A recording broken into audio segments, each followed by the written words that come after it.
আমাকে হুকুম দিয়েছে পরীক্ষা শুরু 10 মিনিট আগে গেট বন্ধ করতে। ভাই আমার মেয়েটার উপর একটু রহম করেন। দেখেন আপনার একটা সাইডে জানতো, আমার পরে আর কিচ্ছু না। এখনই তো কথা বলা শুরু করলেন, 1 সেকেন্ডের ভিতরে কাজিন হয়ে গেল।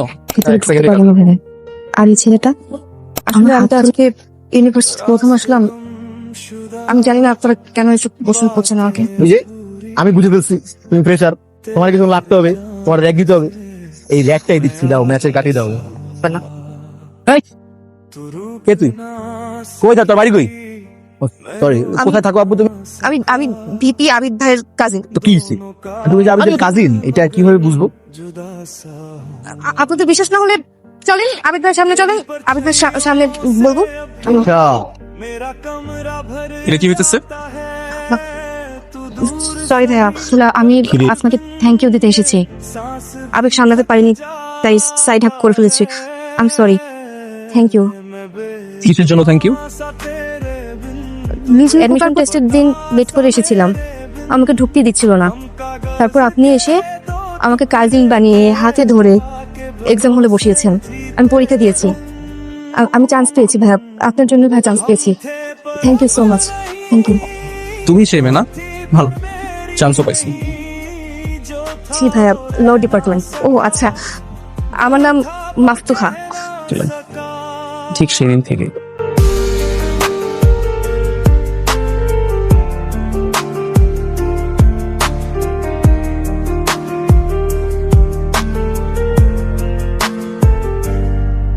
मैंने चाहा था तुझको वैसे जैसे रूह का हिस्सा बनती है, तू चली गई जैसे मौसम ফুল, पर याद तेरी। বাহ সুন্দর তো, থ্যাংক ইউ।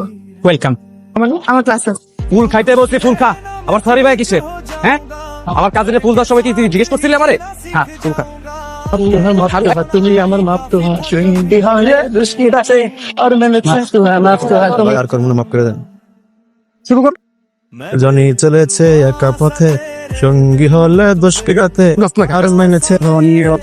তোমাকে পছন্দ করি, আমার সাথে রিলেশনটা করো প্লিজ। ভাইয়া এসব কি বলছেন আপনি? এসব কখনো পসিবল না। হ্যাঁ শোনো, আমি যা চাই আমার দিয়া দাও। আর কখনো বিরক্ত করবো না তোমাকে, বুঝছো? একবার একবার সমস্যা। ছাড়, ছাড়তে কোথায়? ছাড়। ওনার কথা ছেড়ে দেন, আমি তুমি যাই এখান থেকে। তুমি এখান থেকে যাও, চোখের পানি মুছো আর চল।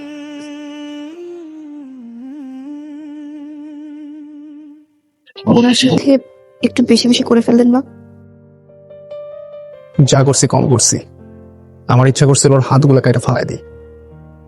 ক্যাম্পাসে সব ছেলেদেরকে আপনি বলে দিয়েছেন আমাকে যাতে বিরক্ত না করে।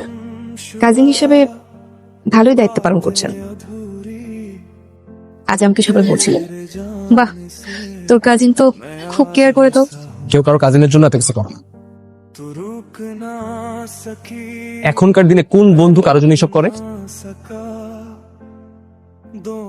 বুঝছি, বুঝো না, বুঝার ভান করতেছ। ঠিক আছে, তুমি চাইলেই। আপনি কি আমাকে প্রপোজ করছেন?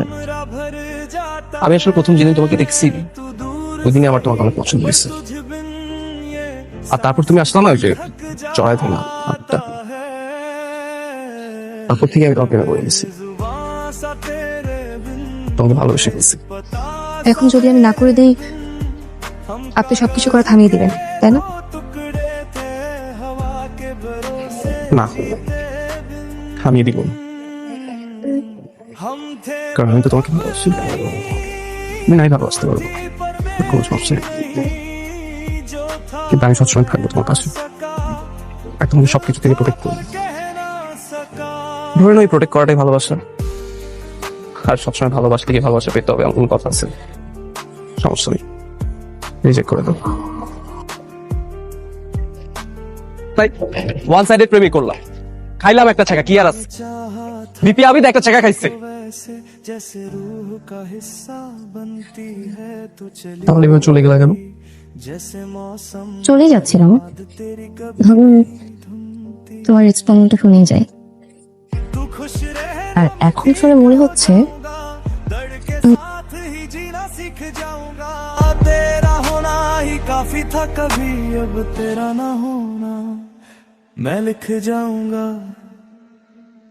मैं बेजुबां सा तेरे बिन, तू बेपता सा मेरे बिन, हम कागज के दो टुकड़े थे, हवा के भरोसे जीते बिन,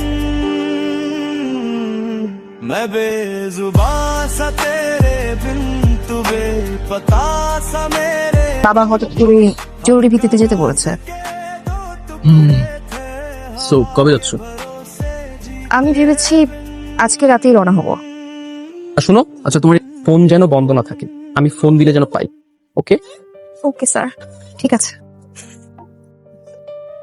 তুমি এতদিন পর এবার পরীক্ষাটা দিয়ে দিবো, পরীক্ষাটা দিয়ে পাস করে বেরো যাবো, একটা ভালো দিনের চাকরি বের করবো, আর যদি ও রাজি হয় তাহলে বিয়েটা করে ফেলবো। তুই ডেট করতেছস, অথচ বিয়ে আমারই জানাইতেছস না। বলতেছে আমার সাথে পরিচয় করে দিবি না? আচ্ছা করাবো তো।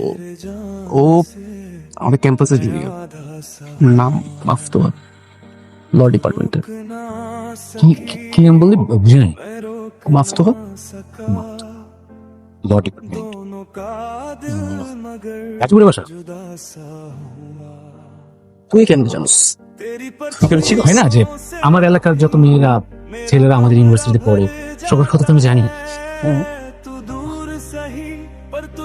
ও 3 দিন পর বিয়ে। আমাদের এলাকার ছোট বয়স ছেলেটা খুবই ভালো, ওদের ফ্যামিলি জোস। আর তুই কিসের সাথে কি মিলাস? হ্যাঁ, তুই মনে হয় কোনো ভুল করতেছিস। কি ব্যাপার, বাড়িতে যাওয়ার পর থেকে আর ফোন করতেছে না কেন? কি হইল ওর? মাথা মতো কাজ করতেছে না। তুমি আসছো, তুমি আর একটু দেরি করলে তো আমার বিয়েই হয়ে যেত। আমি গ্রামে এসে দেখি বাবা আমার বিয়ে ঠিক করে ফেলেছে। আমি তোমার কথা সব আমি তোর বাবার সাথে কথা বলবো। বাবার সাথে কথা বলি, কিন্তু আমার চাচারা ওরা ভালো মানুষ না। আমার মনে হয় তুমি কথা বলতে গেলে সেটা বিপরীত হয়ে যাবে। তাহলে তোমার কোন রিলেটিভের সাথে কথা বলবো ওইটা বলো। ওই যে প্রীতম আছে, তাহলে প্রীতমকে গিয়ে বলি, ও তো তোমার এলাকার বড়, ও গিয়ে কথা বলো।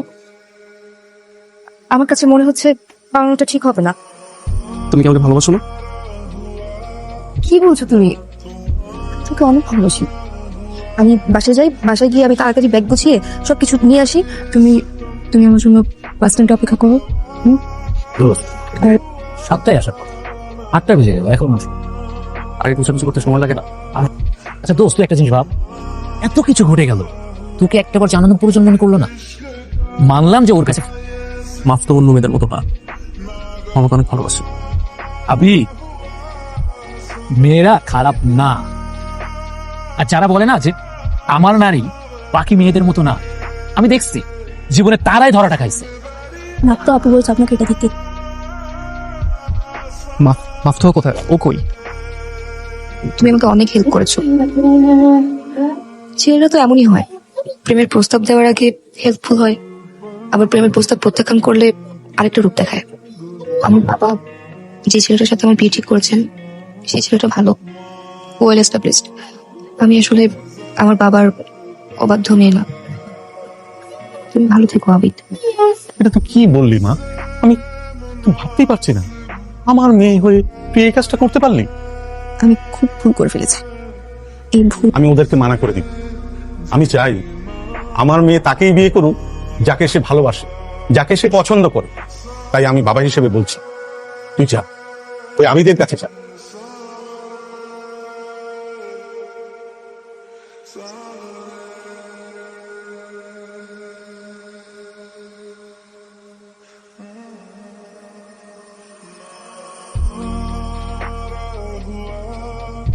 আমাদের আবি তার কখনো ফিরে আসবে না। অথবা তুমি ওর জীবনে ফিরে আসলে ঠিকই, ভুলও বুঝলে, কিন্তু অনেক দেরিতে। তোমাকে ক্যাম্পাসে রোহান নামে একটা ছেলে বিরক্ত করেছে। রোহান ওর ছেলে পুলে নিয়ে হামলা করে, যে আবি চাইলে 10 জনকে ঘায়েল করতে পারে। ওই দিনও কিছুই বলছিল না, শুধু চেয়েছে মার কাছে। ও একটু সময় মার